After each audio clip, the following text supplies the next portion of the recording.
Hello दोस्तों, पहले आप सब यह वीडियो देखिए। कैसे कैसे लाठी चार्ज कर रहे हैं। देखो देखो देखो देखो देखो देख सकते हो दोस्तों, यहाँ पे देखो देखो। देख लिया। अब आप लोग बताएं कि क्या कसूर है इस भाई का। यही ना कि ये केवल अपने अधिकारों के लिए, अपनी शिक्षा के लिए, छात्रों के लिए इस प्रोटेस्ट में शामिल हुआ और इसके हाथ में फ़ोन है और ये केवल अपने मोबाइल से, फ़ोन से वीडियो बना रहा है, जो हमारा राइट है। ठीक है, किसी भी जानकारी को लेना हमारा राइट है।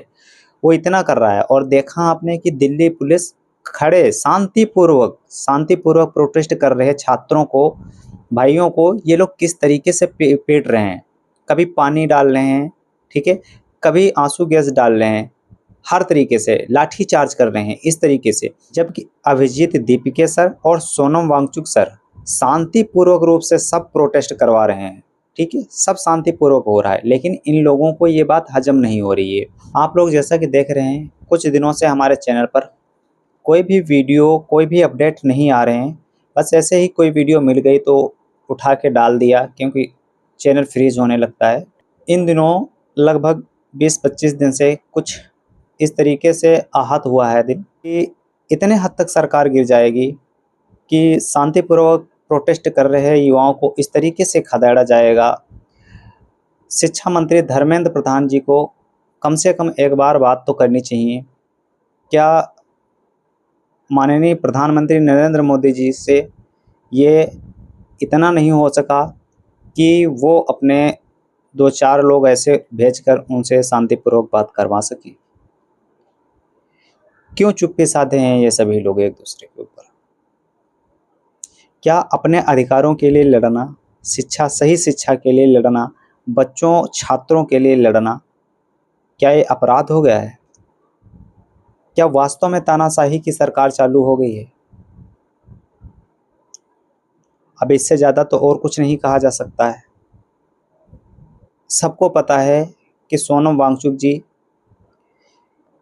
15 से 18-20 दिन तक हंगर प्रोटेस्ट पे बैठे रहे, भूख हड़ताल की। उनको जबरन वहाँ से उठा लिया गया, और उठा लेना भी मैंने यूज कर लिया है, जबकि इसको कहना चाहिए कि किडनैप कर लिया गया। क्योंकि आप किसी की मर्जी के खिलाफ यदि उसको उठा के ले जा रहे हैं तो किडनैप के अंतर्गत आएगा। ठीक है, किडनैपिंग के अंतर्गत आता है। सरकार इतनी असंवेदनशील हो गई है कि एक बार बात भी नहीं की।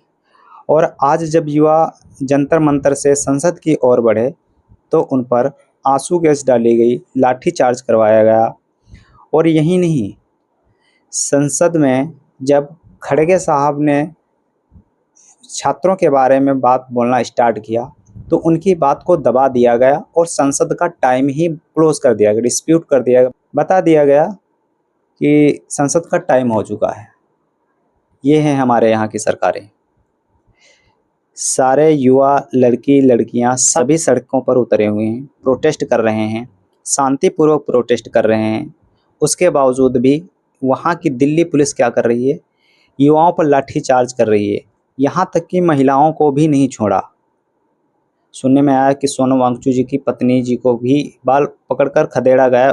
खुद अभिजीत सर ने बताया, क्या अपने अधिकार के लिए सड़कों पर आना, अपने अधिकार के लिए लड़ना, पेपर लीक के बारे में बात करना, या कोई भी छात्रों के हित में बात करना, क्या सरकार के खिलाफ कोई प्रदर्शन है?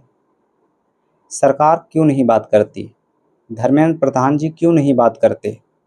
क्यों नहीं इस्तीफा देते? क्या वास्तव में तानाशाही की सरकार आ गई?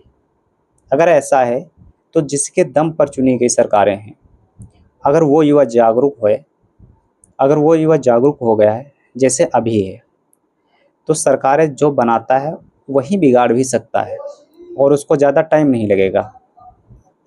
तो यदि सरकार चाहती है कि शांतिपूर्वक ढंग से सारी बातें हों, तो वह छात्रों के आगे आकर बात करे, जो प्रोटेस्टर हैं, मेन लीडर्स हैं, उनसे बात करे, अपनी बात उनकी उनकी उनकी बात सुने और उनकी जो डिमांड्स हैं उनको पूरा करे।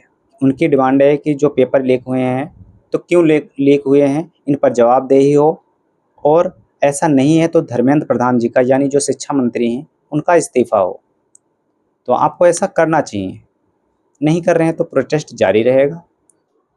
तो अभी भी यदि सरकार ने युवाओं की बात नहीं सुनी, तो युवाओं को पता है, उन सभी को पता है, छात्रों को पता है कि क्या करना है, ठीक है?